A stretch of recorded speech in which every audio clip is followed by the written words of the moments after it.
ಮೊದಲನೇ ಸ್ಕಂದ ಮೊದಲನೇ ಅಧ್ಯಾಯ ಶ್ಲೋಕ ನಂಬರ್ 5 ಮತ್ತೆ 6. 5ನ್ನ ಆಕ್ಚುಲಿ ಹೋದ್ವಾರ ಮಾಡಿದ್ವಿ.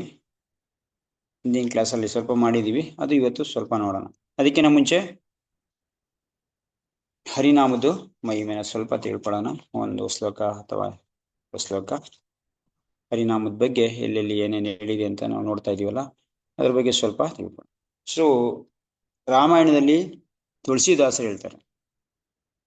ಸೊ ಆಲ್ಮೋಸ್ಟ್ ತುಂಬಾ ವಿಷಯಗಳು ರಾಮಾಯಣದಲ್ಲಿ ಬರುತ್ತೆ. ನಮ್ಮ ಹರಿನಾಮದ ಬಗ್ಗೆ ತುಂಬಾ ವಿಷಯಗಳನ್ನ ರಾಮಾಯಣದಲ್ಲಿ ತುಳಸಿದಾಸರು ಹೇಳ್ತಾರೆ. ಸೊ ರಾಮಾಯಣದಲ್ಲಿ ತುಳಸಿ ಮಾನಸ, ರಾಮಚಂದ್ರ ಮಾನಸ ಅಂದ್ಬಿಟ್ಟು ತುಳಸಿದಾಸರು ಬರೀತಾರೆ ಈ ಕಲಿಯುಗಕ್ಕೋಸ್ಕರ. ಅದರಲ್ಲಿ ತುಂಬಾ ಹರಿನಾಮದ ಬಗ್ಗೆ ತುಂಬಾ ಹೇಳ್ತಾರೆ. ಸೊ ಅದ್ರಲ್ಲಿ ಏನೇನು ಹೇಳ್ತಾರೆ ಅನ್ನೋದು ನೋಡೋಣ.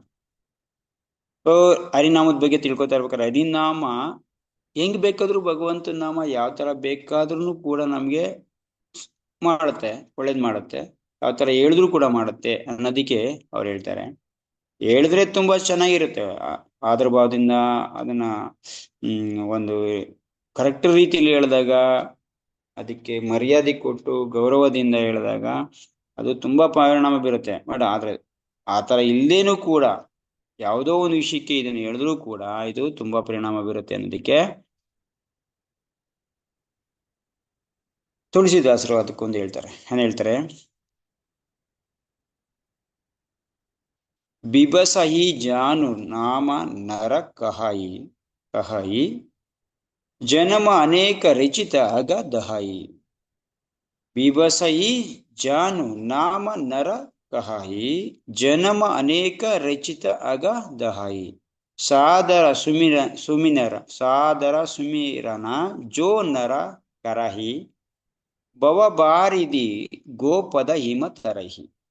ಸೊ ತುಂಬಾ ಅರ್ಥಗರ್ಭಿತವಾಗಿದೆ ಈ ಶ್ಲೋಕ. ನೋಡಿ, ಬಿವಸ ಅಂತಂದ್ರೆ ವಿವಸ್ ಅಂದ್ರೆ ಅದನ್ನ ಗೊತ್ತಿಲ್ದೋ, ಅದಕ್ಕೆ ಆದರ ಭಾವ ಇಲ್ದಿರ, ಮತ್ತೆ ನೊಂದ್ಕೊಂಡು, ಸೊ ಅದನ್ನ ಸರಿಯಾಗಿ ಉಚ್ಚಾರಣೆ ಮಾಡಿದ್ರು ಕೂಡ ಏನೋ ಜಾನು ನಾಮ ನರ ಕಹಿ, ಒಬ್ಬ ಮನುಷ್ಯ ಇದನ್ನ ಹೇಳಿದ್ರೆ ಏನಾಗುತ್ತೆ ಆ ಟೈಮಲ್ಲಿ. ಆತರ ಹೇಳಿದ್ರು ಕೂಡ ನಮ್ಗೆ ಅದ್ರಲ್ಲಿ ಭಾವ ಇಲ್ದಿರ, ಅದ್ರಲ್ಲಿ ನಂಬಿಕೆ ಇಲ್ದಿರ, ಅದನ್ನ ನೊಂದ್ಕೊಂಡು, ಇಲ್ಲ ಯಾವುದೋ ಒಂದು ಪರಿಸ್ಥಿತಿಯಲ್ಲಿ ಹೇಳಿದ್ರು ಕೂಡ ಜನ್ಮ ಅನೇಕ ರಚಿತ ಅಗದಹಾಯಿ. ಜನ್ಮ ಅನೇಕ ಜನ್ಮದಲ್ಲಿ ರಚಿತವಾಗಿರಂತ ಅಗ ಅಂದ್ರೆ ಪಾಪ, ಬೇರೆ ಎಷ್ಟೋ ಜನ್ಮಗಳಿಂದ ರಚಿತವಾಗಿರಂತ ಪಾಪ ಏನಾಗುತ್ತೆ? ದಹನ ಆಗುತ್ತೆ. ಏನೋ ಯಾವ ತರ ಹೇಳೋದ್ರಿಂದ, ಅದ್ರ ಬಗ್ಗೆ ನಮ್ಗೆ ನಂಬಿಕೆ ಇಲ್ದಿರ, ಅದ್ರ ಬಗ್ಗೆ ಗೊತ್ತಿಲ್ದಿರ ಹೇಳಿದ್ರೂ ಕೂಡ ನಮ್ದು ಪಾಪ ನಾಶ ಆಗುತ್ತೆ. ಆದ್ರೆ ಅದನ್ನ ಆದರ ಭಾವದಿಂದ ಏನಾಗುತ್ತೆ? ಸಾದರ ಸುಮಿರನ ಜೋ ನರ ಕರಹಿ. ಯಾವ ವ್ಯಕ್ತಿ ಅದನ್ನ ಆದರ ಭಾವದಿಂದ, ಅದನ್ನ ಪೂರ್ಣ ಪ್ರಮಾಣದಲ್ಲಿ ತಿಳ್ಕೊಂಡು ಅದರಿಂದ ಶ್ರದ್ಧೆಯಿಂದ ಹೇಳ್ತಾನೋ ಅವನಿಗೇನಾಗುತ್ತೆ? ಹೇಳ್ದೇ ಇರೋನ್ಗೆ ಎಲ್ಲ ಪಾಪ ನಾಶ ಆಯ್ತು. ಹೇಳೋನ್ಗೇನಾಗುತ್ತೆ? ಭವ ಭಾರದಿ ಗೋಪದ ಹಿಮ ತರಹಿ. ಈ ಭವಸಾಗರ ಅನ್ನೋದು ಯಾವ ತರ ಆಗುತ್ತೆ ಅವನ್ಗೆ? ಗೋಪದ ಅಂತಂದ್ರೆ ಹಸುವಿನ ಕರುವಿನ ಹೆಜ್ಜೆ ಎಷ್ಟಿರುತ್ತೋ ಈ ಭವಸಾಗರ ಅಷ್ಟಾಗುತ್ತೆ ಅಂತ. ಗೋಪದ ಹಿಮ ತರಹಿ, ಅವನಿಗೆ ಯಾವ ತರ ಅದನ್ನ ತರಣೆ ಮಾಡಕ್ಕೋಸ್ಕರ, ಅದನ್ನ ದಾಟಕ್ಕೋಸ್ಕರ ಭವಸಾಗರ ಅನ್ನೋದು ಹಸುವಿನ ಕರುವಿನ ಹೆಜ್ಜೆ ತರ ಆಗ್ಬಿಡುತ್ತೆ. ಯಾವಾಗ ಇದನ್ನ ನಂಬಿಕೆಯಿಂದ, ಇದಕ್ಕೆ ಮರ್ಯಾದೆಯಿಂದ, ಮತ್ತೆ ಇದನ್ನ ಉಚಿತವಾಗಿರೋದ್ರಿಂದ, ಮತ್ತೆ ಇದನ್ನ ಆದರ ಭಾವದಿಂದ, ತುಂಬಾ ಇದಕ್ಕೆ ಘನತೆ ಗೌರವ ಕೊಟ್ಟು ಇದನ್ನ ಮಾಡೋದ್ರಿಂದ, ಇದನ್ನ ಜಪ ಮಾಡೋದ್ರಿಂದ ಭಗವಂತನ ನಾಮನ, ಈ ಭವ ಸಾಗರನ ನಮ್ಮನ, ಅದ್ರಲ್ಲಿ ಏನಾಯ್ತು? ನಮ್ದು ಜನ್ಮಗಳದು ಪಾಪ ನಾಶ ಆಗುತ್ತೆ. ಅದ್ರಲ್ಲಿ ಕರೆಕ್ಟಾಗಿ ಮಾಡೋದ್ರಿಂದ ಏನಾಗುತ್ತೆ? ಭವ ಸಾಗರನೇ ನಮ್ಮನ್ನ ದಾಟಿಸ್ಬಿಡುತ್ತೆ. ಸೊ ಅದರಿಂದ ಇದನ್ನೇ ಬೇರೆ ರೀತಿ ಹೇಳ್ತಾರೆ ಅವರು. ಇದನ್ನ ಇನ್ನೊಂದು ರೀತಿ ಹೇಳ್ತಾರೆ. ಏನೋ ಹೇಳ್ತಾರೆ? ತುಳಸಿ ಅಪನೆ ರಾಮಕೋ ರಿಜ ಭಯೋ ಯಾ ಕಿಜ. ರಿಜ ಭಯ, ಇಲ್ಲಿ ಎರಡು ವರ್ಡ್ ರಿಜ ಮತ್ತೆ ಕಿಜ. ಕಿಜ ಅಂದ್ರೆ, ರಿಜ ಅಂತಂದ್ರೆ ಒಂದ್ ರೀತಿ ಭಾವ ಇಲ್ದೇ ಇರೋ ರೀತಿ, ಇದನ್ನ ರಿಜ ಅಂತಾರೆ. ಸೊ ಇದು ತುಂಬಾ ಡಿಫ್ರೆಂಟ್ ಲ್ಯಾಂಗ್ವೇಜ್. ಮತ್ತೆ ಕಿಜ ಅಂದ್ರೆ ತುಂಬಾ ಜಬರ್ದಸ್ತಿಯಿಂದ, ಅಂದ್ರೆ ಯಾರೋ ಒಬ್ಬನ್ ಫೋರ್ಸ್ಫುಲ್ ಆಗಿ ಮಾಡೋದ್ರಿಂದ, ಮತ್ತೆ ಯಾರೋ ಒತ್ತಡಕ್ಕೆ ಮಾಡೋದ್ರಿಂದ, ಇನ್ನೊಬ್ರದ್ದು ಏನೋ ನೋಡ್ಲಿ ಅಂತ ಮಾಡೋದ್ರಿಂದ, ಇನ್ನೊಬ್ರಿಗೆ ಪ್ರೇರೇಪಣೆಯಿಂದ ಮಾಡೋದ್ರಿಂದ, ಇನ್ನೊಬ್ರಿಗೆ ಒಳ್ಳೇದಾಗ್ಲಿ ಅಂದ್ರೆ ಇನ್ನೊಬ್ರು ಇದನ್ನ ನಾನು ಕೇಳಲಿ ಅನ್ನೋ ಭಾವನೆಯಿಂದ, ಯಾವುದೇ ಭಾವನೆಯಿಂದ ಮಾಡಿದ್ರು ಕೂಡ ರಾಮನ ನಾಮ ಏನಾಗಿರುತ್ತೆ, ಇದು ಫಲ ಕೊಟ್ಟೆ ಕೊಡುತ್ತೆ. ಅಪನೇ ರಾಮಕೋ ರಿಜ ಭಯೋ ಯಾ ಕಿಜ. ಯಾವುದೇ ಭಾವನೆಯಿಂದ ಮಾಡಿದ್ರು ಕೂಡ ನಮ್ಗೆ ಫಲ ಕೊಟ್ಟೋಡುತ್ತೆ. ಯಾವ ರೀತಿ ಅಂತಾನೆ ಹೇಳ್ತಾರೆ ನೋಡಿ. ಭೂಮಿ ಪೇಕೆ ಉಗೆಂಗೆ ಉಲ್ಟ ಬೀಜ ಬೀಜ.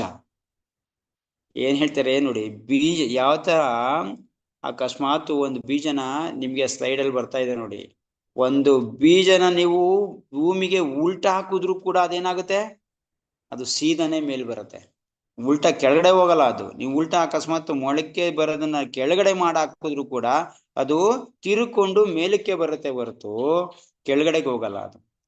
ಸೊ ಅದೇ ರೀತಿ ನಾಮನು ಅಷ್ಟೇ, ಪ್ಯೂರ್ ಶುದ್ಧ. ಈ ನಾಮನ ನೀವು ಯಾವ ರೀತಿನಾರ ಮಾಡಿದ್ರು ಕೂಡ ರಿಜ ಅದ ಕಿಜ, ಅಂದ್ರೆ ಅದನ್ನ ಜಬರ್ದಸ್ತಿಯಿಂದ ನಾರ ಭಾವದಿಂದ ನಾರ ಮಾಡಿ, ರಿಜ ಅಂದ್ರೆ ಭಾವ, ಅದರಿಂದ ನಾರ ಮಾಡಿ, ಇಲ್ಲ ಕಿಜ ಅಂದ್ರೆ ತುಂಬಾ ಜಬರ್ದಸ್ತಿಯಿಂದ ನಿಮ್ಗೆ ಗೊತ್ತಿಲ್ದೋ ಅದೇ ತರ ಮಾಡಿ, ಆದ್ರೂ ಕೂಡ ಅದು ಫಲ ಕೊಡುತ್ತೆ.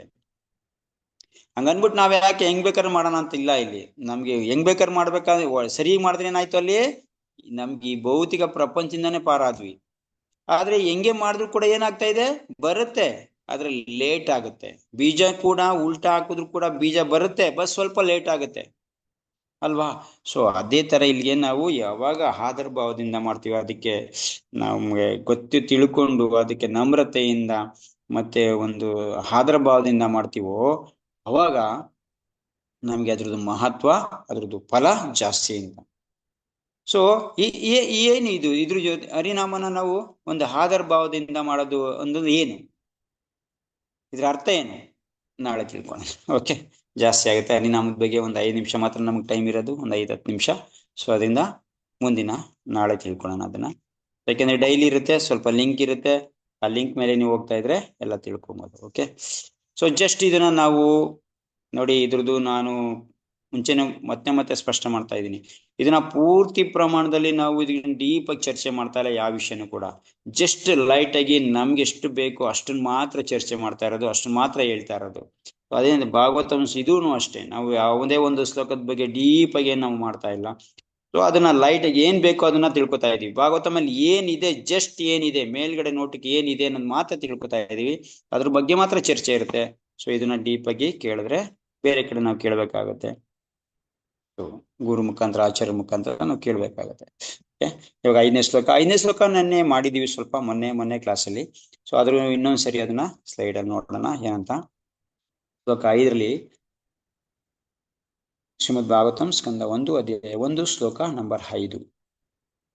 ತಾಯೇ ಕದಾ ತು ಮುನಯಃ ಪ್ರಾತುರ್ವೃತ ಉತಾಜ್ಞಯಃ ಸಂಸ್ಕೃತಂ ಸೂತ ಮಾಸೀನಂ ಪ್ರಪಚ್ಚು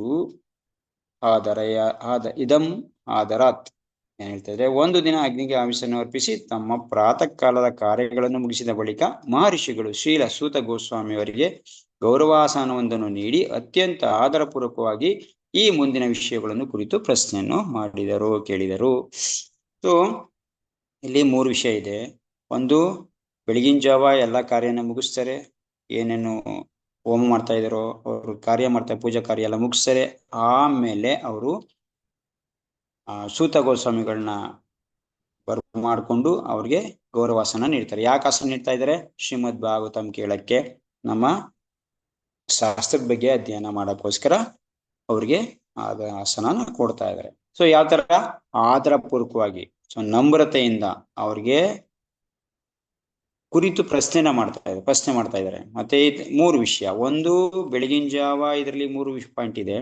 ಬೆಳಗಿನ ಜಾವನೆ ತಮ್ಮ ಎಲ್ಲಾ ಕಾರ್ಯನ ಮುಗಿಸಿ, ಏನ್ ಪೂಜಾ ಕಾರ್ಯ ಹೋಮ ಕಾರ್ಯ ಎಲ್ಲ ಮುಗಿಸಿ ಆಮೇಲೆ ಅವರು ಭಾಗವತ ಧ್ಯಾನ ಮಾಡಕ್ ಕೂತ್ಕೋತಾರೆ. ಒಂದು. ಎರಡನೇದು, ಯಾರು ಬರ್ತಾರೋ ಅವ್ರಿಗೆ ಗೌರವಾಧಾರಗಳಿಂದ ಅವ್ರಿಗೆ ವ್ಯಾಸಾಸನ ನೀಡ್ತಾರೆ. ಯಾರಲ್ಲಿ ತುಂಬಾ ಮುಖ್ಯವಾಗಿದ್ದಾರೋ ಅಂತವ್ರಿಗೆ, ಯಾರು ಎಲ್ಲ ತಿಳ್ಕೊಂಡಿದಾರೋ ಅಂತವ್ರಿಗೆ ಅವ್ರು ಮುಖ್ಯವಾಗಿ ಗೌರವ ಕೊಟ್ಟು ಅವ್ರನ್ನ ವ್ಯಾಸಾಸನದಲ್ಲಿ ಕೂರಿಸ್ತಾರೆ.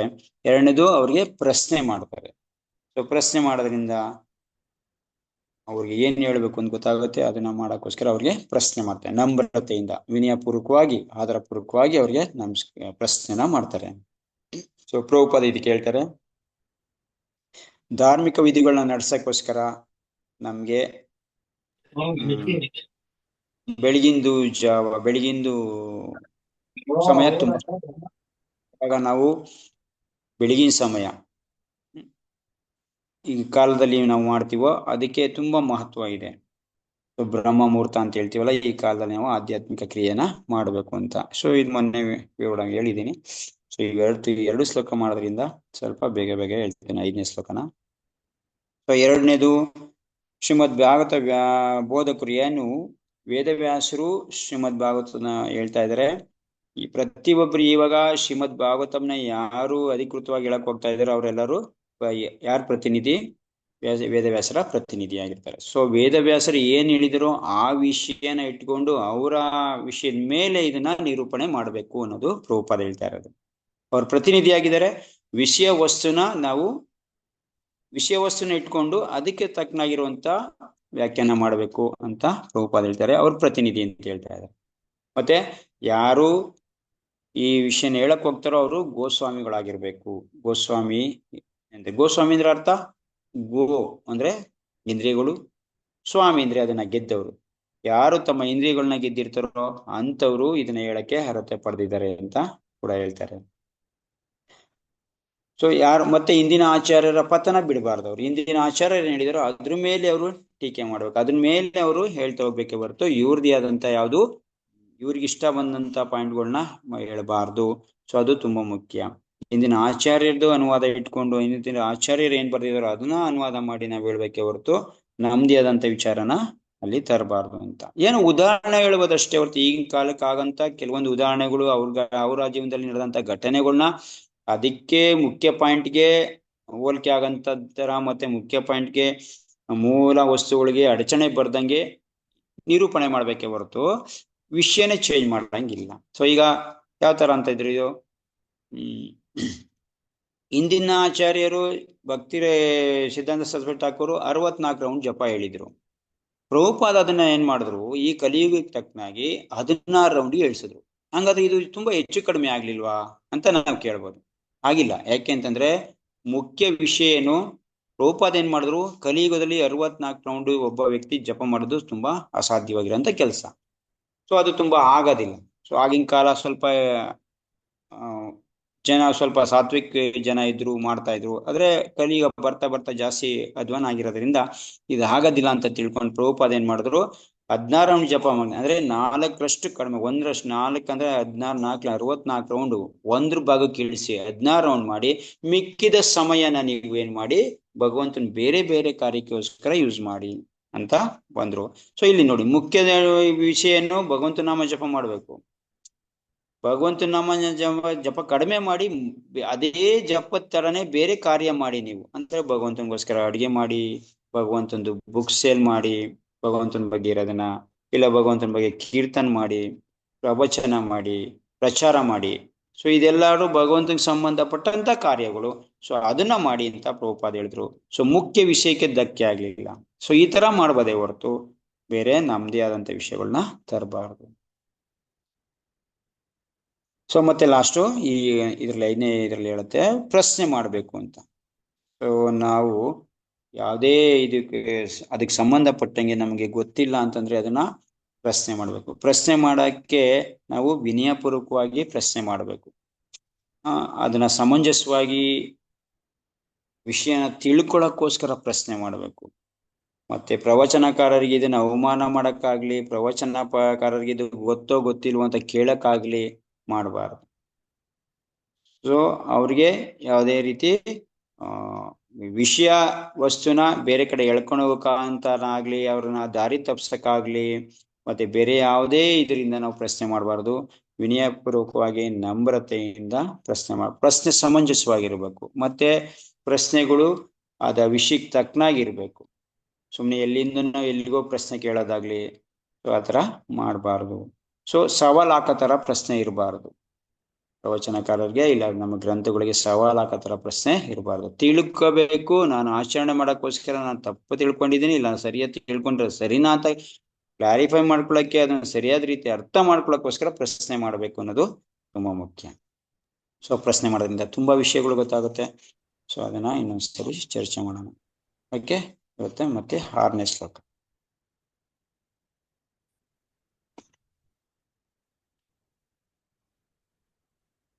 ಶ್ಲೋಕ 6ರಲ್ಲಿ ಋಷಯ ಊಚುಃ ತ್ವಯಾ ಕಲಂ ಪುರಾಣಾನಿ ಖಲು ಪುರಾಣಾನಿ ಸೇತಿ ಆಸಾನಿ ಚಾನಗಾಂ ಅಜ್ಞಾತಾನ್ಯಪ್ಯದಾತಾನಿ ಧರ್ಮಶಾಸ್ತ್ರಾಣಿ ಯಾತಾನಿ ಅದೀತಾನಿ ಧರ್ಮಶಾಸ್ತ್ರಾಣಿ ಅನುವಾದ. ಋಷಿಗಳು ಹೇಳಿದರು, ಗೌರವಾನ್ವಿತ ಶ್ರುತಮುನಿಗಳೇ, ನೀವು ಎಲ್ಲಾ ಪಾಪಗಳಿಂದ ಸಂಪೂರ್ಣವಾಗಿ ಮುಕ್ತರು. ಧಾರ್ಮಿಕ ಜೀವನವನ್ನು ವರ್ಣಿಸುವ ಧರ್ಮ ಗ್ರಂಥಗಳಲ್ಲಿ ನಿಷ್ಣಾತ ಜ್ಞಾನವುಳ್ಳವರು, ಹಾಗೆಯೇ ಪುರಾಣ ಇತಿಹಾಸಗಳನ್ನು ಚೆನ್ನಾಗಿ ಬಲ್ಲವರು. ಏಕೆಂದರೆ ನೀವು ಇವೆಲ್ಲವುಗಳನ್ನು ಸೂಕ್ತ ಮಾರ್ಗದರ್ಶನದಲ್ಲಿ ಅಭ್ಯಾಸ ಮಾಡಿದ್ದೀರಿ ಹಾಗೂ ಅವುಗಳನ್ನು ವಿವರಿಸಿದ್ದೀರಿ. ಸೊ ಪ್ರಶ್ನೆ ಕೇಳಿದ್ರು ಅಂತ ಹೇಳಿದ್ರಲ್ಲ, ಸೊ ಈ ಪ್ರಶ್ನೆ ಕೇಳ್ತಾ ಇದಾರೆ. ಏನಂತ ಪ್ರಶ್ನೆ ಕೇಳಿದ್ರು ಅಂದ್ರೆ ಅವ್ರನ್ನ ಫಸ್ಟ್ ಅವ್ರಿಗೆ ಒಂದು ಸನ್ಮಾನ ರೀತಿಯಲ್ಲಿ ಮಾತಾಡ್ಬಿಟ್ಟು ಆಮೇಲೆ ಪ್ರಶ್ನೆ ಕೇಳ್ತಾರೆ. ಏನಂತ ಹೇಳ್ತಾ ಇದಾರೆ ಅವರು, ಗೌರವಾನ್ವಿತ ಮುನಿಗಳೇ, ನೀವು ಎಲ್ಲಾ ಪಾಪಗಳಿಂದ ಸಂಪೂರ್ಣವಾಗಿ ಮುಕ್ತರಾಗಿದ್ದೀರಿ. ಸೊ ನೀವೇನಾಗಿದ್ದೀರಿ? ಎಲ್ಲಾ ಪಾಪಗಳಿಂದ ಮುಕ್ತ ಆಗಿದ್ದೀರಿ. ಸೊ ಪ್ರಭುಪಾದ ಪಾಪ ಅಂದ್ರೆ ಏನು ಅಂತ ಮುಂದೆ ವಿವರಣೆ ಮಾಡ್ತಾರೆ. ಸೊ ಎಲ್ಲಾ ಪಾಪಗಳಿಂದ ಮುಕ್ತರಾಗಿದ್ದೀರಿ ಒಂದು. ಎರಡನೇದು, ಧರ್ಮ ಗ್ರಂಥಗಳು, ಧಾರ್ಮಿಕ ಜೀವನನ ವರ್ಣನೆ ಮಾಡುವಂತ ಧರ್ಮ ಗ್ರಂಥಗಳಲ್ಲಿ ನೀವು ತುಂಬಾ ನಿಷ್ಣಾತ ಜ್ಞಾನ ಉಳ್ಳವರಾಗಿದ್ದೀರಿ. 2ನೇ ಪಾಯಿಂಟ್. ಸೊ ನಿಮ್ಗೆ ಆ ಜ್ಞಾನ ಇಲ್ದಿರ ನೀವು ಅದರ ಬಗ್ಗೆ ವರ್ಣನೆ ಮಾಡೋದು ಸಾಧ್ಯ ಇಲ್ಲ. ಸೊ ನಿಮ್ಗೆ ಪೂರ್ಣವಾಗಿರುವಂತ ಜ್ಞಾನ ಇದೆ, ಪುರಾಣ, ಇತಿಹಾಸ, ವೇದ, ಸೊ ಎಲ್ಲದರಲ್ಲೂ ಕೂಡ ನೀವು ಅದನ್ನ ಅಧ್ಯಯನ ಮಾಡಿ ನೀವು ನಿಷ್ಣಾತ ಒಂದು ಜ್ಞಾನ ಉಳ್ಳವರಾಗಿದ್ದೀರಾ. 2ನೇದು. 3ನೇದು, ಅದನ್ನ ಸೂಕ್ತ ಮಾರ್ಗದರ್ಶನದಲ್ಲಿ ಅಭ್ಯಾಸ ಮಾಡಿದಿರ. ಬರೀತು ಯಾವ ತರ ತಿಳ್ಕೊಂಡಿದ್ದೀರಾ? ಸೂಕ್ತ ಮಾರ್ಗದರ್ಶನದಲ್ಲಿ ಅದನ್ನ ಅಭ್ಯಾಸ ಕೂಡ ಮಾಡಿದ್ದೀರಾ. ಸೊ ಇದು ತುಂಬಾ ಮುಖ್ಯ. ಯಾವಾಗ ನಾವೆಲ್ಲ ತಿಳ್ಕೊಂಡಿರ್ಬೋದು, ಬಟ್ ಮಾರ್ಗದರ್ಶನ ಯಾವ ತರ ತಿಳ್ಕೊಂಡಿದೀವಿ, ತಪ್ಪಾಗಿ ರೀತಿಯಲ್ಲ, ಸರಿಯಾದ ರೀತಿಯಲ್ಲಿ ಮಾರ್ಗದರ್ಶನದಿಂದ ನಾವು ಅದನ್ನ ತಿಳ್ಕೊಂಡಿದೀವಿ ಒಂದು. ಮತ್ತೆ ಈ 3ನೇ ಪಾಯಿಂಟ್. 4ನೇ ಪಾಯಿಂಟ್, ಇದನ್ನ ನೀವು ಆಲ್ರೆಡಿ ಎಲ್ಲಾ ಕಡೆ ಪ್ರಚಾರನೂ ಮಾಡಿದಿರಾ, ಅಂದ್ರೆ ಹೇಳಿದಿರಾ, ಏನು ವಿವರಿಸಿದ್ದೀರಾ, ಅವುಗಳನ್ನು ವಿವರಿಸಿದ್ದೀರಾ, ಅವುಗಳನ್ನ ಅವ್ರ ಬಗ್ಗೆ ನೀವು ವ್ಯಾಖ್ಯಾನನೂ ಮಾಡಿದಿರಾ, ಅವುಗಳನ್ನ ಹೇಳೂ ಇದ್ದೀರಾ. ಸೊ 4ನೇ ಪಾಯಿಂಟ್. ಸೊ ಈ ತರ ನೀವು ಇಷ್ಟೆಲ್ಲ ಮಾಡಿದಿರಾ, ಅದಕ್ಕೋಸ್ಕರ ನಾವು ನಿಮ್ಗೆ ವ್ಯಾಸಾಸನ ನೀಡ್ತಾ ಇದೀವಿ, ಇಷ್ಟೆಲ್ಲ ಇರೋದ್ರಿಂದ. ಸೊ ಒಬ್ಬ ವ್ಯಕ್ತಿ, ಪ್ರಭುಪಾದಿಗ ತುಂಬಾ ಎಕ್ಸ್ಪ್ಲೇನ್ ಮಾಡ್ತಾರೆ, ಒಬ್ಬ ವ್ಯಕ್ತಿ ವ್ಯಾಸಾಸನದಲ್ಲಿ ಕುತ್ಕೊಂಡು ಭಾಗವತ ಪ್ರವಚನ ಮಾಡ್ತಾ ಇದ್ದಾನೆ ಅಂತಂದ್ರೆ ಅಂದ್ರೆ ಅಧಿಕೃತವಾಗಿ, ಅಂತವರಿಗೆ ಈ ಗುಣಗಳು ಇರ್ಬೇಕು. ಏನ್ ಗುಣಗಳು? ಮೊದಲನೇದು, ಆ ವ್ಯಕ್ತಿ ಎಲ್ಲಾ ಪಾಪಗಳಿಂದ ಮುಕ್ತ ಆಗಿರ್ಬೇಕು. 2ನೇದು, ಧರ್ಮ ಗ್ರಂಥಗಳ ಬಗ್ಗೆ ಅವನು, ನಮ್ಮ ಎಲ್ಲಾ ವೇದ ಗ್ರಂಥಗಳು, ಧರ್ಮ ಗ್ರಂಥಗಳ ಬಗ್ಗೆ ಅವನಿಗೆ ಸಂಪೂರ್ಣ ಮಾಹಿತಿ, ತಿಳುವಳಿಕೆ ಇರಬೇಕು. ಮತ್ತೆ ಅದನ್ನ ಸರಿಯಾದ ರೀತಿಯಲ್ಲಿ ಕೇಳಿರೋನಾಗಿರ್ಬೇಕು, ಅಂದ್ರೆ ಬಲ್ಲ ಮೂಲಗಳಿಂದ, ಅಧಿಕೃತ ಮೂಲಗಳಿಂದ ಕೇಳಿರೋನಾಗಿರ್ಬೇಕು, ಅಂದ್ರೆ ಗುರು ಮುಖಾಂತರ ಕೇಳಿರೋನಾಗಿರ್ಬೇಕು. 4ನೇದು, ಅವುಗಳನ್ನ ಅವನು ವಿವರಿಸಿರ್ಬೇಕು, ಅದ್ರ ಬಗ್ಗೆ ಹೇಳಿರ್ಬೇಕು, ಎಲ್ಲಾದ್ರೂ ಅವನು ಪ್ರವಚನ ಮಾಡಿರ್ಬೇಕು. ಇಂಥ ವ್ಯಕ್ತಿ ಭಾಗವತಂ ಪ್ರವಚನ ಮಾಡಕ್ಕೆ ಯೋಗ್ಯವಾಗಿರೋಂಥ ವ್ಯಕ್ತಿ ಅಂತ ಈ ಶ್ಲೋಕದಲ್ಲಿ ಅಂದ್ರೆ ಇದೆಲ್ಲ ನೀವು ಮಾಡಿದಿರ, ಅದಕ್ಕೋಸ್ಕರ ನಿಮ್ಗೆ ಸಿಂಹಾಸನ ಕೊಟ್ಟಿದ್ದೀವಿ ಹೇಳ್ತಾ ಇರೋದು ಋಷಿಮುನಿಗಳು. ನಿಮ್ಗೆ ಯಾಕೆ ಈ ತರ ಕೂರ್ಸಿದೀವಿ? ನೀವು ಇಲ್ಲಿ ಇದಕ್ಕೆಲ್ಲ ಅರ್ಹತೆ ಪಡೆದಿದ್ದೀರಿ, ಅದಕ್ಕೆ ನಿಮ್ಮನ್ನ ಸಿಂಹಾಸನದಲ್ಲಿ ಕೂರ್ಸಿದೀವಿ, ವ್ಯಾಸಾಸನದಲ್ಲಿ ನೀವು ಮಾಡಿ ಅಂತ ಮುಂದೆ ಪ್ರಶ್ನೆ ಕೇಳ್ತಾರೆ. ಸೊ ಪ್ರಭುಪಾದ ಇದಕ್ಕೆ ತುಂಬಾ ಜಬರ್ದಸ್ತಾಗಿ ಹೇಳ್ತಾರೆ. ಏನ್ ಹೇಳ್ತಾರೆ? ಒಬ್ಬ ನೈಜ ಪ್ರತಿನಿಧಿ, ಗೋಸ್ವಾಮಿಗಳಾಗಿರುವಂತ ಒಬ್ಬ ನೈಜ ಪ್ರತಿನಿಧಿ ಯಾವ ತರ ಇರ್ಬೇಕು ಅಂತ, ಎಲ್ಲಾ ಪಾಪಗಳಿಂದ ಫಸ್ಟ್ ಆಫ್ ಆಲ್ ಮುಕ್ತ ಆಗಿರ್ಬೇಕು. ಏನ್ ಪಾಪ ಕಾರ್ಯ? ಈ 4 ಪಾಪ ಕರ್ಮಗಳನ್ನ ಮಾಡಿರ್ಬಾರ್ದು ಅವನು. ಏನು? ಅವನಿಗೆ ಯಾವುದೇ ಅನೈತಿಕ ಸಂಬಂಧ ಇರಬಾರ್ದು. 2ನೇದು, ಪ್ರಾಣಿ ವಧೆ ಮಾಡಿರ್ಬಾರ್ದು. ಪ್ರಾಣಿ ವಧೆ ಅವನು ಅಂದ್ರೆ ಮಾಂಸ ಭಕ್ಷಣೆ ಮಾಡಬಾರ್ದು ಅವನು. ಮತ್ತೆ ಜೂಜು, ಮತ್ತೆ ಇನ್ನೊಂದು ಯಾವುದೇ ಹಣ ಇಟ್ಟು ನಾವು ಜೂಜಾಡ್ತೀವಲ್ಲ, ಯಾವುದೇ ಒಂದು ಜೂಜಾಡೋ ರೀತಿ, ಪಂದ್ಯ ರೀತಿ, ಯಾವುದೇ ಷರತ್ ರೀತಿ, ಇದನ್ನ ಇಟ್ಕೊಂಡು ಅವನು ಆ ತರ ಕೆಲಸ ಮಾಡಬಾರ್ದು.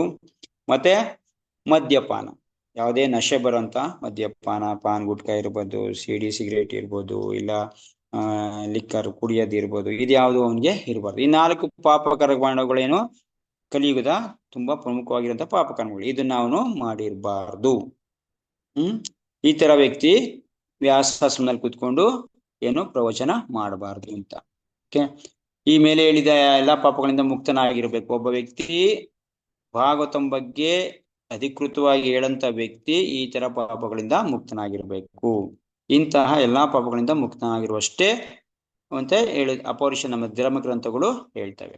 ಸೊ ಹಾಗಾದ್ರೆ ಇಲ್ಲಿ ಒಂದು ಪ್ರಶ್ನೆ ಬರುತ್ತೆ, ತುಂಬಾ ಮುಖ್ಯವಾಗಿ ಎಲ್ಲ ಸಡನ್ ಆಗಿ ಪ್ರಶ್ನೆ ಬರುವಂತ ವಿಷಯ. ಹಾಗಾದ್ರೆ ಸ್ವಾಮಿ ಎಲ್ಲಾರು ಕೂಡ ಭಾಗವತಂ ಪ್ರವಚನ ಮಾಡ್ತಾರೆ, ಎಲ್ಲಾರು ಕೂಡ ವ್ಯಾಸಾಸನ ಕೂತ್ಕೊಂಡು ಹೇಳ್ತಾರೆ, ಇದ್ರದ್ದು ಕಥೆ ಹೆಂಗೆ? ಎಲ್ಲರೂ ಹಂಗಾದ್ರೆ ಈ ತರ ಮುಕ್ತರಾಗಿದಾರ? ಎಲ್ಲರೂ ಗೊತ್ತಾ? ಹೋಗ್ಲಿ, ಓಕೆ, ಮುಕ್ತರಾಗಿರೋದ್ ಪ್ರಶ್ನೆ ಆಮೇಲೆ ಇಟ್ಕೊಳ್ಳಿ. ಧರ್ಮ ಗ್ರಂಥಗಳ ಬಗ್ಗೆ ಗೊತ್ತಾ? ಒಂದ್ ಗೊತ್ತಿದ್ರೆ, ಒಂದ್ ಗೊತ್ತಿಲ್ಲ. ಈಗ ಏನ್ ಹೇಳ್ತಾ ಇದೀವಿ, ಇಲ್ಲಿ ಯಾವ್ದೋ ಏನೋ ಹೇಳಿರ್ತಾರೆ, ಅದನ್ನ ನೋಟ್ ಮಾಡ್ಕೊಂಡಿರ್ತೀವಿ, ಅದ್ರ ಅಷ್ಟನ್ನ ಮಾತ್ರ ಹೇಳ್ತೀವಿ. ಬೇರೆದೇನ ಕೇಳಿದ್ರೆ ಅವ್ರಿಗೆ ಗೊತ್ತಿಲ್ಲ. ಸೊ ಹಿಂಗಾದ್ರೆ ಏನ್ ಪ್ರವಚನ? ಆಕ್ಚುಲಿ ನಿಜ ನೋಡಿದ್ರೆ ಇದು ಅವರು ಪ್ರವಚನ ಮಾಡ್ತಾ ಇಲ್ಲ. ಈಗ ಉದಾಹರಣೆ ನಾನೇ ತಗೊಳ್ಳಿ, ನೀವ್ ಹೆಂಗ್ ಹೇಳ್ತಾ ಇದ್ದೀರಾ, ನೀವೆಲ್ಲ ಮುಕ್ತರಾಗಿದ್ದೀರಾ? ಪಾಪಗಳಿಂದ ಮುಕ್ತರಾಗಿಲ್ಲ, ಅದು ಗೊತ್ತು. ಮತ್ತೆ ಎಲ್ಲಾ ಧರ್ಮ ಗ್ರಂಥಗಳ ಬಗ್ಗೆ ಗೊತ್ತಿಲ್ಲ ನಿಮ್ಗೆ, ಅದು ಗೊತ್ತು.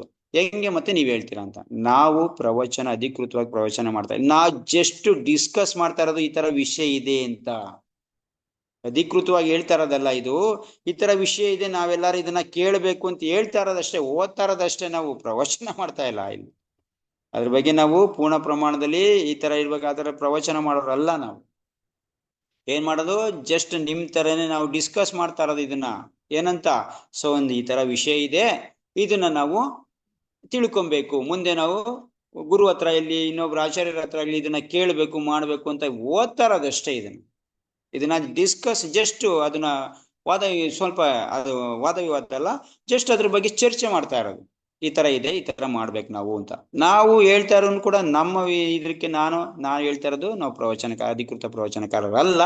ಜಸ್ಟ್ ಈ ತರ ವಿಷಯ ಇದೆ, ನಡೀರಿ ಗುರುಗಳ ಹತ್ರ ಹೋಗೋಣ ಅಂತ ಹೇಳಕ್ಕೋಸ್ಕರ ಹೇಳ್ತಾ ಇರೋದಷ್ಟೇ ಇದು ವಿಚಾರ. ಸೊ ಗ್ಯಾರಂಟಿ ಯಾರು ಪಾಪದಿಂದ ಮುಕ್ತರಾಗಕ್ ಸಾಧ್ಯ ಇಲ್ಲ. ಈ ಕಲಿಯುಗದಲ್ಲಂತೂ ಅಸಾಧ್ಯವಾಗಿರೋ ಕೆಲಸ ಇದು. ಜಸ್ಟ್ ಆಮೇಲೆ ನಾವೆಲ್ಲ ಗ್ರಂಥಗಳನ್ನ ತಿಳ್ಕೊಳ್ಳೋದಾಗ್ಲಿ ಮಾಡೋದಿಲ್ಲ. ಈಗ ನೋಡಿ, ಪ್ರಭುಪಾದ ಏನಕ್ಕೆ ಇದನ್ನ ಮಾಡಿದ್ದಾರೆ? ಅಕಸ್ಮಾತ್ ಎಲ್ಲರಿಗೂ ಯಾಕೆ ಹೇಳ್ತಾ ಇದಾರೆ ಮಾಡಿ ನೀವು ಅಂತ, ನೀವು ಮಾಡಿ ಅಂತ ಯಾಕೆ ಹೇಳ್ತಾರೆ? ಇದನ್ನ ಮಾಡಕ್ ಶುರು ಮಾಡಿದ್ರೆ ನೀವು ಕೂಡ ಒಂದು ದಿನ ಸ್ವಲ್ಪ ಇದರಿಂದ ಮುಕ್ತರಾಗ್ಬೋದು ಒಂದು. ಮತ್ತೆ ಇದು ಎಮರ್ಜೆನ್ಸಿ ಲೆವೆಲ್, ಎಮರ್ಜೆನ್ಸಿ ಫೀಲ್ಡ್ ಇದು, ಅಂದ್ರೆ ಟೈಮ್ ಇದು ಎಮರ್ಜೆನ್ಸಿ ಇದೆ. ಈಗ ಯುದ್ಧಕ್ಕೂ ಬಂದಾಗ ಎಮರ್ಜೆನ್ಸಿ ಫೀಲ್ಡ್ ಅಲ್ಲಿ ಏನ್ ಮಾಡ್ತಾರೆ, ಎಮರ್ಜೆನ್ಸಿ ಇದೆ, ಎಂತವನ್ನ ಬೇಕಾರೆ ನೋಡಪ್ಪ ಗನ್ ತಗೋ, ನೋಡಿ ತಗೋ, ಶೂಟ್ ಮಾಡು, ನೀನು ವೈರಿಗಳನ್ನ ಶೂಟ್ ಮಾಡು. ಅವ್ನ್ ಟ್ರೈನಿಂಗ್ ಇಲ್ಲ, ಏನಿಲ್ಲ, ಅವ್ನಿಗೆ ಹಿಂದು ಮುಂದೆ ಗೊತ್ತಿಲ್ಲ, ನಿನ್ಗೆ ವೈರಿ ತೋರಿಸ್ತಾರೆ ಅಷ್ಟೇ ಶೂಟ್ ಮಾಡು ಅಂತಾರೆ. ಅಂದ್ರೆ ಇದು ಎಮರ್ಜೆನ್ಸಿ ಆಗಿದೆ. ಅದೇ ತರ ಇಲ್ಲಿ ಶ್ರೀಮದ್ ಭಾಗವತಂನ ಇವಾಗ ಎಲ್ಲರಿಗೂ ಕೊಡ್ಬೇಕಾಗಿರೋದು ಎಮರ್ಜೆನ್ಸಿ ಫೀಲ್ಡ್. ನಾವು ಅಧಿಕೃತ ಇವ್ರನ್ನ ಹುಡಿಕೊಂಡು, ವಾಚನಕಾರನ ಹುಡಿಕೊಂಡು ಹೋಗ್ತೀವಿ ಅಂತಂದ್ರೆ ಈ ಟೈಮಲ್ಲಿ ಆಗಲ್ಲ. ಸೊ ನೀವು ಹೇಳ್ತಾರಿ, ನಿಮ್ಗೇನ್ ಗೊತ್ತೋ ಅದನ್ನ ಹೇಳ್ತಾರಿ. ಈ ಪಾಪಿಗಳು ಇಲ್ಲ ಏನು, ಅಟ್ಲೀಸ್ಟ್ ನೀವು ಇದ್ರ ಬಗ್ಗೆ ಎಲ್ಲಾರ್ಗು ಪ್ರಚಾರ ಮಾಡ್ತಾರೆ. ಒಂದು ದಿನಕ್ಕೆ ನೀವು ಆಗ್ತೀರಾ, ಆ ಲೆವೆಲ್ಗೆ ಬರ್ತೀರಾ, ನಿಮ್ಗೂ ಕೂಡ ಭಗವಂತ ಕರುಣೆ ಮಾಡ್ತಾನೆ, ಅವ್ರಿಗೂ ಕರುಣೆ ಮಾಡ್ತಾನೆ. ಇದು ಎಮರ್ಜೆನ್ಸಿ ಈ ತರ. ಯಾಕಂದ್ರೆ ಚೈತನ್ಯ ಮಹಾಪ್ರಭು ಬಂದು ಹೇಳ್ತಿರೋದೇ ಇದು. ಏನು, ಹರಿನಾಮನ ಫ್ರೀ ಬಿಟ್ರು. ಹರಿನಾಮ ಆಕ್ಚುಲಿ ಎಲ್ಲರಿಗೂ ಹೇಳಕ್ ಸಾಧ್ಯ ಇಲ್ಲ, ಹೇಳಬಾರ್ದು.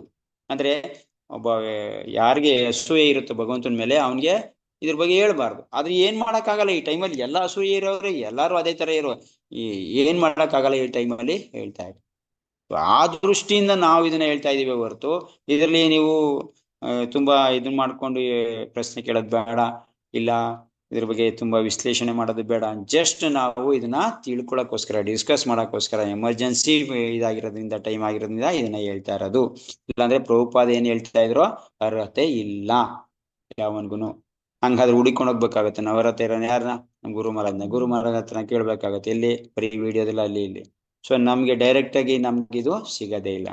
ಸೊ ಅದರಿಂದ ಜಸ್ಟ್ ಈ ತರ ತಿಳ್ಕೊಂಬೋದಿದ್ವಿ. ಓಕೆ, ಪುರಾಣಗಳು ವೇದಗಳ ಭಾಗ ಅಂತೆಯೇ ಮಹಾಭಾರತ ಇವರೆಲ್ಲ ಏನಾಗಿರ್ಬೇಕು, ಈ ಮಹಾಭಾರತ ಪುರಾಣಗಳು ಇದ್ರ ಬಗ್ಗೆ ಎಲ್ಲ ತುಂಬಾ ಎಕ್ಸ್ಪರ್ಟ್ ಆಗಿರ್ಬೇಕು ಯಾರು ಹೇಳಂತ ವ್ಯಕ್ತಿ.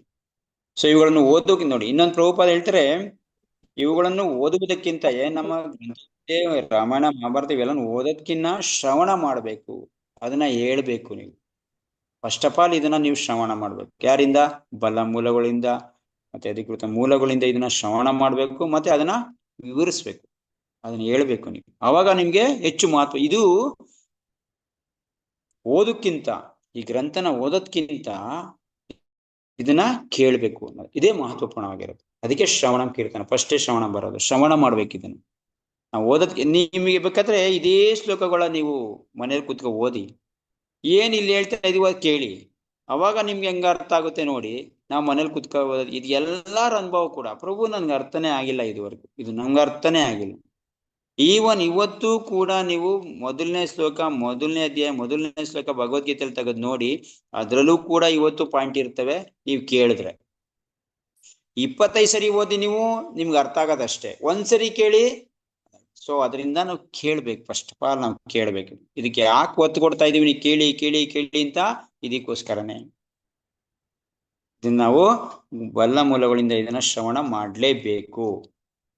ಅದು ಶ್ರವಣ ಮಾಡಿಲ್ಲ ಅಂತಂದ್ರೆ ಇದ್ರ ಬಗ್ಗೆ ತಿಳ್ಕೊಳಕ್ಕೆ ಆಗೋದಿಲ್ಲ ಬಿಡಿ. ಫಸ್ಟ್ ಆಫ್ ಆಲ್ ನಮ್ಮ ಗ್ರಂಥಗಳು ಹೇಳ್ತಾ ಇರೋದೇ ಅದನ್ನ, ಶ್ರವಣಂ ಕೀರ್ತನಂ. ಶ್ರವಣ ಮಾಡ್ಲೇಬೇಕು. ಅದು ಮುಖ್ಯ. ಅದಕ್ಕೆ ಪ್ರಭುಪಾದ ಅದನ್ನ ಪರ್ಟಿಕ್ಯುಲರ್ ಮೆನ್ಷನ್ ಮಾಡಿದ್ದಾರೆ.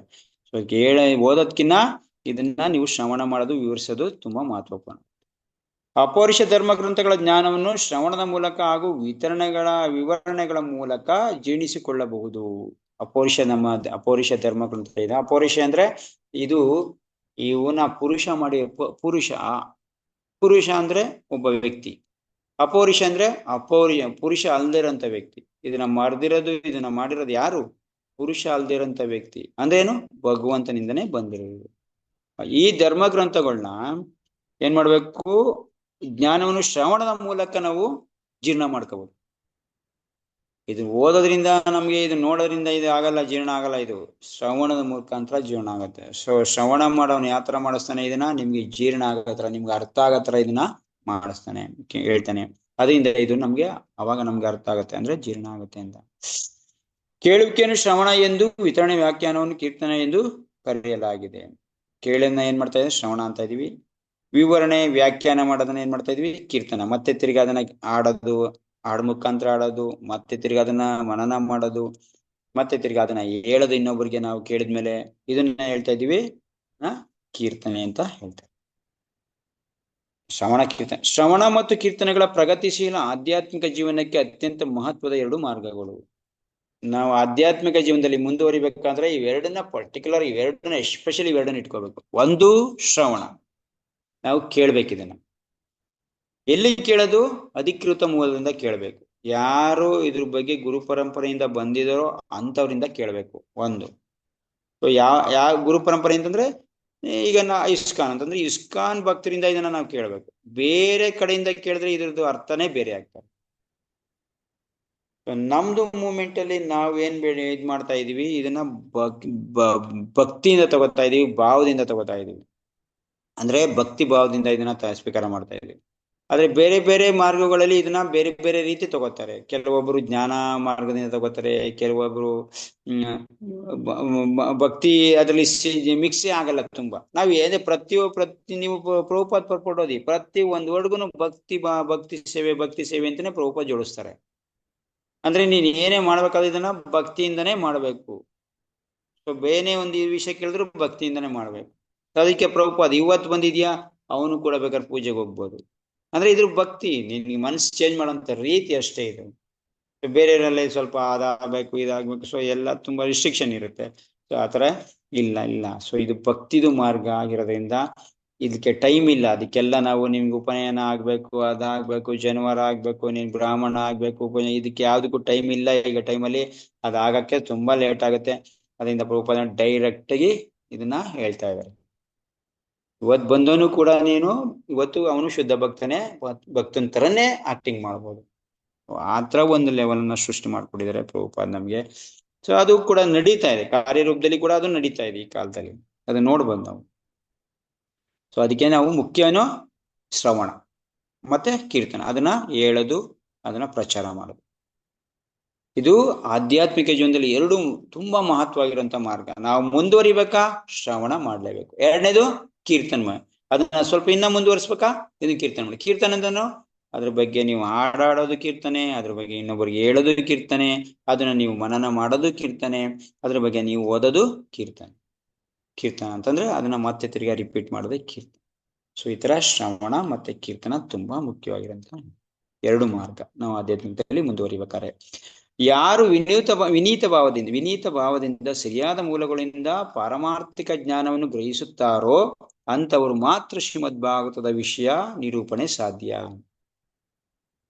ಇದನ್ನ ಯಾವ ತರ ಶ್ರವಣ ಮತ್ತೆ ಕೀರ್ತನೆ ಯಾವ ತರ ಮಾಡ್ಬೇಕು? ವಿನೀತ ಭಾವದಿಂದ, ಸರಿಯಾದ ಮೂಲಗಳಿಂದ. ಎರಡು ವಿಷಯ, ಒಂದು ನಮ್ರತೆಯಿಂದ ವಿನೀತೆಯಿಂದ ಕಲಿಬೇಕು, ಅದನ್ನ ನಾನು ಅರ್ಥ ಮಾಡ್ಕೋಬೇಕು ಅನ್ನೋ ನಮ್ರತೆ ಭಾವನೆಯಿಂದ ಮತ್ತೆ ಸರಿಯಾದ ಮೂಲಗಳಿಂದ ಗ್ರಹಣ ಮಾಡ್ತಾನೋ ಕೇಳ್ತಾನೋ ಅಂತವನು ಮಾತ್ರ ಶ್ರೀಮದ್ ಭಾಗವತದ ವಿಷಯ ನಿರೂಪಣೆ ಅವನು ಶ್ರೀಮದ್ ಭಾಗವತನ ಅರ್ಥ ಮಾಡ್ಕೊಳ್ತಾನೆ ಮತ್ತೆ ನಿರೂಪಣೆ ಮಾಡ್ತಾನೆ. ಎರಡು ಕೆಲಸ ಅವಾಗುತ್ತೆ. ಒಂದು ಎರಡು ಮಾಡ್ಬೇಕು, ಅದಕ್ಕೆ ವಿನೀತ್ ಭಾವನೆ ಇರಬೇಕು, ನಮ್ಗೆ ಅದನ್ನ ತಿಳ್ಕೊಬೇಕು ಅನ್ನೋ ಭಾವನೆ ಇರಬೇಕು, ವಿನೀತ ಮತ್ತೆ ನಮ್ರತೆ ಇರಬೇಕು, ಸರಿಯಾದ ರೀತಿ ಎಲ್ಲ ಮೂಲಗಳಿಂದ ಕೇಳ್ಬೇಕು, ಇದನ್ನ ಸರಿ ಅಧಿಕೃತವಾಗಿರೋಂತದಿಂದ ಕೇಳಬೇಕು. ಅವಾಗ ಶ್ರೀಮದ್ ಭಾಗವತನ ವಿಷಯ ನಿರೂಪಣೆ ಸಾಧ್ಯ. ಸೊ ಈ ತರ ನಮ್ಮ ಶ್ರೀಮದ್ ಭಾಗವತಂದು ಮಹತ್ವವಾಗಿರುವಂತ ವಿಷಯ ಇದು. ಭಾಗವತಮಲ್ಲಿ ತುಂಬಾ ಮಹತ್ವವಾಗಿರೋದಂದ್ರೆ ಶ್ರವಣಕ್ಕೆ ತುಂಬಾ ಒತ್ತು ಕೊಡ್ತೀವಿ ನಾವು ನೋಡ್ತಾ ಇದೀವಿ. ಈಗ ಅದನ್ನೇ ಆಗ್ತಾ ಇಲ್ಲ. ಅದಕ್ಕೆ ಪ್ರಭುಪಾದ ಏನ್ ಮಾಡಿದ್ರು, ರೂಲ್ಸ್ ಮಾಡ್ಬಿಟ್ರು. ಏನು? ಬೆಳಿಗ್ಗೆ ವಾಚನ ಕೇಳ್ಬೇಕು, ನೀವು ಸಾಯಂಕಾಲ ಕೇಳ್ಬೇಕು. ಯಾವ ತರ ಇದೆ ನೋಡಿ ಪ್ರಭುಪಾದ ಮಾಡ್ಕೊಟ್ಟಿರೋ. ಈ ತರ ಮಾಡಿದ್ರೆ ಒಬ್ಬ ವ್ಯಕ್ತಿ ಮೈಂಡ್ ಆ ಕಡೆ ಈ ಕಡೆ ಹೋಗಕ್ ಸಾಧ್ಯನೇ ಇಲ್ಲ. ಅವನು ಇದನ್ನ ಕಲೀಲೇಬೇಕು. ದಿನ ಸ್ವಲ್ಪನಾದ್ರೂ ಅವನು ಇದ್ರ ಬಗ್ಗೆ ಗೊತ್ತಿದ್ರು ಕೂಡ ಅದನ್ನ ಕಲಿತಾ ಇರ್ಬೇಕು ಅವನು. ಓಕೆ ಸ್ವಾಮಿ, ಈ ತರ ಮಾಡಿದ್ರೆ ನಿಮ್ಗೆ 1 ವರ್ಷದಲ್ಲಿ ಭಗವದ್ಗೀತೆ ಮುಗಿದ ಭಗವದ್ಗೀತೆ ಏನು? ಒಂದು ದಿನಕ್ಕೆ 1 ಶ್ಲೋಕ, 365 ದಿನ ಭಗವದ್ಗೀತೆಯಲ್ಲಿ ಇರೋದು 700 ಶ್ಲೋಕ, ಒಂದೊಂದು ದಿನಕ್ಕೆ 7 ವರ್ಷಕ್ಕೆ ಮುಗ್ದೋಯ್ತು. ಆಮೇಲೆ ಏನ್ ಮಾಡೋದು? ಸಂಜೆ ತಿರ್ಗಾ ರಿಪೀಟ್ ಮಾಡು. ಏನು ತಿರ್ಗಾ ಮತ್ತೆ ತಿರ್ಗಾ ಅದನ್ನೇ ಮಾಡಿ. ತುಂಬಾ ಕೇಳ್ಬಿಟ್ಟಿದ್ವಿ ಅದ್ರ ಬಗ್ಗೆ. ಇಲ್ಲ, ಅದನ್ನೇ ಓದು, ಅಭ್ಯಾಸ ಆಗ್ಲಿ. ಇನ್ನು ಎಷ್ಟೊಂದು ವಿಷಯ ಸಿಗ್ತವೆ ನಿಮ್ಗೆ. ಇವತ್ತು ಕೂಡ ಪ್ರತಿಯೊಬ್ರು ಅನುಭವ ಏನು, ಒಂದ್ಸರಿ ಓದಿದಾಗ ಆಗಂತ ಅನುಭವ 2ನೇ ಸರಿ ಆಗಂತ ಅನುಭವನೇ ಬೇರೆ. ಸರಿ 3ನೇ ಸರಿ ತಿರ್ಗಾ ಅದು ಬೇರೆ ತರ. ತಿರ್ಗಾ ಕೇಳಿ ಇನ್ನೊಂದು ವಿಷಯ ಇರುತ್ತೆ. ಆತರ ಮತ್ತೆ ನಾವು ಗ್ರಂಥನ ಓದ್ತಾ ಇರ್ಬೇಕು. ಇದನ್ನೇ ಶ್ರವಣಂ ಕೀರ್ತನ ವಿಷ್ಣು ಸ್ಮರಣಂ ಅನ್ನೋದು. ಸ್ಮರಣೆ ಏನು? ಕೇಳಿದ್ದನ್ನೇ ಮತ್ತೆ ತಿರ್ಗಾ ರಿಪೀಟ್ ಮಾಡೋದೇ ಸ್ಮರಣೆ. ಅದನ್ನೇ ಜ್ಞಾಪಕ ಮಾಡ್ಕೊಳ್ಳೋದು. ಇವಾಗ ಎಷ್ಟೊಂದು ವಿಷಯಗಳು ನಾವು ಯಾವತ್ತೋ ಬರ್ದಿರೋಂಥ ವಿಷಯಗಳು ಮರ್ತೇ ಹೋಗಿರ್ತವೆ ನಮ್ಗೆ. ಅವು ಆ ವಿಷಯ, ಈ ವಿಷಯ ನಾನು ಬರ್ದಿಟ್ಟಿದ್ದೀನಲ್ಲ, ಇದು ನನ್ಗೆ ಜ್ಞಾಪಕನೇ ಇಲ್ವಲ್ಲ. ಯಾಕೆಂದ್ರೆ ಅದು ಸ್ಮರಣೆ ಮಾಡಿಲ್ಲ ನೀನು. ಆ ವಿಷಯ ಎಷ್ಟೋ ದಿನ ಆಗಿದೆ ನಿಮ್ಮ ಮೈಂಡಿಗೆ ಬಂದು, ಮತ್ತೆ ತಿರ್ಗಾ ಸ್ಮರಣೆ. ಓಕೆ, ಸ್ಮರಣೆ ಆಯ್ತು. ಈ ತರ ಯಾವಾಗ ನಾವು ಮಾಡ್ತಾ ಇರ್ತೀವಿ, ಕೃಷ್ಣ ಸ್ಮರಣೆಯಲ್ಲಿ ನಮ್ಮ ಸ್ಮರಣೆಯಲ್ಲಿ ಇರ್ತಾನೋ, ಕೃಷ್ಣ ನಮ್ದು ಮೈಂಡಲ್ಲಿ ಉಳ್ಕೊಂತಾನೆ. ಇದನ್ನೇ ಮಾಡ್ತಾ ಇರೋದು. ಯಾಕೆ ಬೆಳಿಗ್ಗೆ ಸುಮ್ಮನೆ ಶ್ಲೋಕ ಯಾಕೆ ಓದ್ತಿರೋ ಸ್ವಾಮಿ? ಏನಂತದ್ರಿದೆ ಶ್ಲೋಕದಲ್ಲಿ? ಈ ಶ್ಲೋಕ ಕೃಷ್ಣನ್ ವರ್ಡ್, ಕೃಷ್ಣ ಹೇಳಿರಂತ ಪದ. ಆ ಪದ ನಮ್ಮ ಮೈಂಡಲ್ಲಿ ಕೂತ್ಕೊಂಡಾಗ ಅದೇ ರಿಪೀಟ್ ಆಗ್ತಾ ಇದ್ರೆ ಅಷ್ಟೇ ಸಾಕು ಭಗವಂತನ ಧಾಮಕ್ಕೆ ಹೋಗಕ್ಕೆ. ಯಾವುದೋ ಒಂದು ಕಾಲದಲ್ಲಿ ಕೃಷ್ಣ ಯಾವುದೋ ಒಂದು ಶ್ಲೋಕ ಹೇಳಿ ಅದೇ ಜ್ಞಾಪಕ ಬರ್ತಾ ಇರುತ್ತೆ. ನಮ್ಗೆ ಏನು ಜ್ಞಾಪಕ ಬರಲಿಲ್ಲ ಲಾಸ್ಟ್ ಟೈಮಲ್ಲಿ. ಯಾವುದೋ ಒಂದು ಶ್ಲೋಕದ ಒಂದು ವರ್ಡ್ ಜ್ಞಾಪಕ ಬಂದ್ಬಿಡ್ತು ಅಂತ್ಯ ಕಾಲದಲ್ಲಿ, ಸಾಕು. ಕೃಷ್ಣ ಹೇಳಿದಂತ ಶಬ್ದ ಬ್ರಹ್ಮ. ಶಬ್ದಕ್ಕೆ ಅಷ್ಟೊಂದು ಶಕ್ತಿ ಇದೆ ಆ ವರ್ಡ್, ಸಂಸ್ಕೃತ ವರ್ಡ್ಗೆ. ನಾವು ಇದನ್ನ ಮಾಡ್ಲೇಬೇಕು, ಸ್ಮರಣೆನ ಮಾಡ್ಲೇಬೇಕು. ಶ್ರವಣ ಮಾಡ್ತಾ ಇರ್ಬೇಕು, ಸ್ಮರಣೆ ಮಾಡ್ತಾ ಇರ್ಬೇಕು, ಕೀರ್ತನೆ ಮಾಡ್ತಾ ಇರ್ಬೇಕು. ಇದನ್ನ ಇನ್ನೊಬ್ಬರಿಗೆ ಹೇಳ್ತಾ ಇರ್ಬೇಕು. ಇನ್ನ ಚೆನ್ನಾಗಿ ಮನನ ಆಗ್ಬೇಕಂದ್ರೆ ಇನ್ನೊಬ್ಬರಿಗೆ ಹೇಳ್ತಾ ಇರ್ಬೇಕು. ಏನ್ ಗೊತ್ತಿದೆಯೋ ಅಷ್ಟು. ನಮ್ಗೆ ಏನ್ ಗೊತ್ತಿಲ್ಲ ಸ್ವಾಮಿ, ಏನು ಹೇಳಕ್ ಆಗ್ತಾ ಇಲ್ಲ. ಎಷ್ಟೋ ಜನದ ಪ್ರಾಬ್ಲಮ್ ಇದೆ. ಕೇಳ್ತೀವಿ, ಅದನ್ನ ಮತ್ತೆ ರಿಪೀಟ್ ಮಾಡಕ್ ಆಗ್ತಾ ಇಲ್ಲ ನಮ್ಗೆ. ಯಾಕೆ ಈ ತರ ಆಗ್ತಾ ಇದೆ? ಯಾಕೆಂದ್ರೆ ನೀವು ಅದನ್ನ ಸ್ಮರಣೆ ಮಾಡ್ತಾ ಇಲ್ಲ, ಅದನ್ನ ರಿಪೀಟ್ ಮಾಡ್ಕೋತಾ ಇಲ್ಲ ನೀವು ಮೈಂಡಲ್ಲಿ. ಅದಕ್ಕೆ ನಿಮ್ಗೆ ಬಾಯಿಗೆ ಬರ್ತಾ ಇಲ್ಲ ಅದು. ನೀವು ಬಾಯಿಗೆ ಬರ್ಬೇಕು ಒಂದು ವರ್ಡ್ ಅಂತಂದ್ರೆ ನಿಮ್ಮ ಮನಸ್ಸಲ್ಲಿ ಅದು ಓಡ್ತಾ ಇರ್ಬೇಕು, ಚಕ್ರ ತರ ಓಡ್ತಾ ಇರ್ಬೇಕು. ಏನ್ ಹೇಳಿ ಪ್ರಜ್ಞೆಗೆ ಬರ್ದಿರಾದ್ರೆ ನಿಮ್ ಬಾಯಿಂದ ಬರ್ತಾ ಇರ್ಬೇಕು. ಅಂದ್ರೆ ನಿಮ್ಮ ಎದುಳೆಲ್ಲ ಅದು ಇರ್ಬೇಕು, ನಮ್ಮಲ್ಲಿ ಅದು ಕೂತಿರ್ಬೇಕು, ಆಚೆಗೆ ಬರ್ಬೇಕಾದ್ರಲ್ವಾ. ಸೊ ಆಚೆ ಅದು ಕೂತಿರ್ಬೇಕು ಅಂದ್ರೆ ಎಷ್ಟು ನಿಮ್ಗೆ ತುಂಬಾ ಟೈಮ್ ಅದನ್ನ ಕೇಳಿರ್ಬೇಕು, ನಿಮ್ಮ ಮನಸ್ಸಲ್ಲಿ ಇರ್ಬೇಕಾದ್ರೆ, ನಿಮ್ಮ ಮೈಂಡಲ್ಲಿ ಇರ್ಬೇಕಾದ್ರೆ ಅದು ಆಚೆಗೆ ಬರುತ್ತೆ ಅವಾಗ. ಅದು ಭಗವಂತನ ಕರುಣೆಯಿಂದ ಇರ್ಬೋದು, ಅದೆಲ್ಲ ಇದೆ. ಆದ್ರೂ ಕೂಡ ನೀವು ಇದನ್ನ ಅಭ್ಯಾಸ ಮಾಡ್ಲೇಬೇಕು, ಅಭ್ಯಾಸ ಮಾಡ್ಲೇಬೇಕು ನಾವು. ಇಲ್ಲಾಂದ್ರೆ ಹೇಳಕ್ಕಾಗೋದಿಲ್ಲ.